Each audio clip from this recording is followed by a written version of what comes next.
సర్వోన్నతుడును సర్వశక్తిమంతుడును జీవాధిపతి అయినటువంటి యేసుక్రీస్తు శ్రేష్టమైన నామమున ఈ ఉదయకాల శుభములు మీకు తెలియజేస్తున్నాను. ఈ దిన దేవుని యొక్క వాక్య ధ్యానము, అట్టి వారికి ఈ లోకము యోగ్యమైనది కాదు. హెబ్రీ పత్రిక 11వ అధ్యాయము 38వ వచనము. ఇక్కడ అట్టి వారికి అనగా అర్థం ఏంటంటే, పై వచనాలను గనక గమనించినట్లయితే విశ్వాసుల జాబితా ఉన్నది. కాబట్టి విశ్వాసులకు ఈ లోకము యోగ్యమైనది కాదు అని అంటాడు.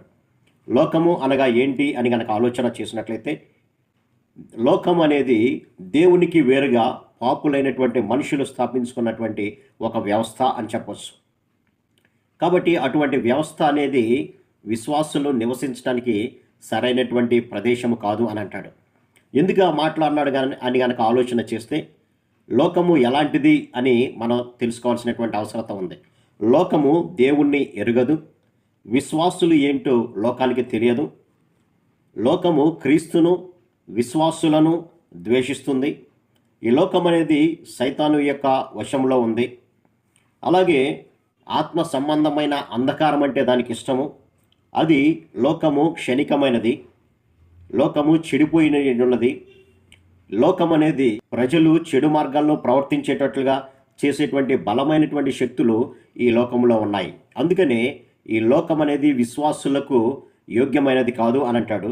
అంతేకాకుండా ఈ లోకంలో విశ్వాసి ప్రేమకు తగినది ఏది కూడా లేదు. మనిషి భ్రష్ట స్వభావంలో నుంచి కలిగేటువంటి కోరికలు, తాను చూస్తున్న వాటిని బట్టి కలిగేటువంటి కోరికలు, గర్వంగా తనను గొప్ప చేసుకునే ప్రయత్నంలో కలిగేటువంటి కోరికలే ఈ లోకంలో ఉన్నాయి. కాబట్టి ఇవన్నీ కూడా దేవునికి ఇష్టమైనటువంటివి కాదు. విశ్వాసులు దీనిలో ఇమడలేరు. ఎందుకనంటే ప్రభు ఈ లోకం నుంచి విశ్వాసులను ప్రత్యేకపరుచుకున్నాడు. ఎందుకనంటే నేను పరిశుద్ధుడను గనుక మీరు కూడా పరిశుద్ధంగా ఉండండి అన్నాడు. ఆ పరిశుద్ధుడైనటువంటి దేవుని అడుగుజాడల్లో నడిచేటువంటి వారి యొక్క జీవితాలు కూడా పరిశుద్ధమైనటువంటివిగా ఉండాలి.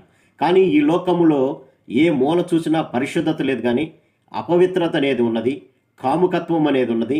ఇహలోక సంబంధమైనటువంటి ప్రతి దురాశల చేత ఈ లోకము నింపబడింది. అనగా శరీరాశలు, నేత్రాశలు, జీవపు డంబం చేత ఈ లోకము నింపబడింది. ఇది విశ్వాసులకు నివసించడానికి యోగ్యమయ్యేటువంటి ప్రదేశం కాదు అని అంటాడు. విశ్వాసులు నివసించడానికి యోగ్యమయ్యేటువంటి ప్రదేశం ఏదైనా ఉందంటే అది దేవుని యొక్క సన్నిధి. ఎందుకంటే అది పరిశుద్ధమైనది, నిర్దోషమైనది, ఇహలోక సంబంధమైనటువంటి ఆశలు లేనటువంటి ప్రాంతం అది. అందుకనే ఈ యొక్క పౌలు భక్తుడు హెబ్రీ పత్రిక 11వ అధ్యాయంలో రాస్తూ విశ్వాసుల జాబితా అక్కడ రాస్తూ అని అంటాడు, ఆ విశ్వాసులను అనేక మందిని చంపారు, కొంతమంది తమ ప్రాణాలను పోగొట్టుకున్నారు, కొంతమంది అడవుల పాలై తిరిగారు, కొంతమంది గుహల్లో నివసించారు. అటువంటి వారికి ఈ లోకం యోగ్యమైనది కాదు అని అంటాడు. కాబట్టి క్రీస్తును ద్వేషించి, క్రీస్తును హింసించి, క్రీస్తును సిలువ వేసినటువంటి లోకంలో మనం ఉన్నాం. ఆ లోకానికి క్రీస్తును ఏ విధంగా అయితే హింసించారో అలాగ విశ్వాసులను కూడా హింసిస్తున్నారు. కాబట్టి ఈ లోకం యోగ్యమైనది కాదు. అందుకే వారు పరలోక రాజ్య సంబంధులుగా ఉంటారు.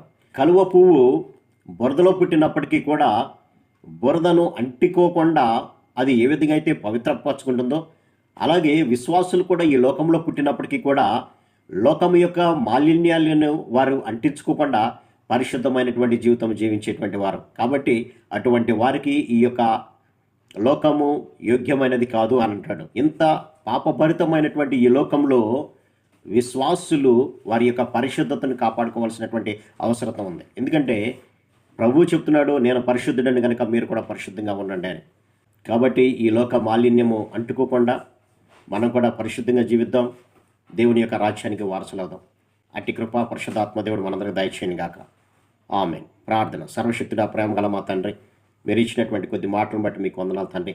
లోకమంతా పాపభూయిష్టమై ఉన్న స్థితిలోనైనా విశ్వాసులకు తగినటువంటిది కాదు అని సెలవిస్తున్నాడు ప్రభా. అవునైనా ఒకవేళ విశ్వాసులు ఈ లోకంలో ఉండవలసి వచ్చినప్పటికీ కూడా తమ యొక్క ప్రవర్తనను, తమ యొక్క మాటను, తమ యొక్క జీవిత విధానాన్ని పరిశుద్ధపరచుకొని మీ రాజ్యానికి వారసులయ్యే భాగ్యం ప్రతి బిడ్డకు దయచేయమని యేసు నామమున అడిగి వేడుకొంచున్నాం తండ్రి. ఆమేన్. God bless.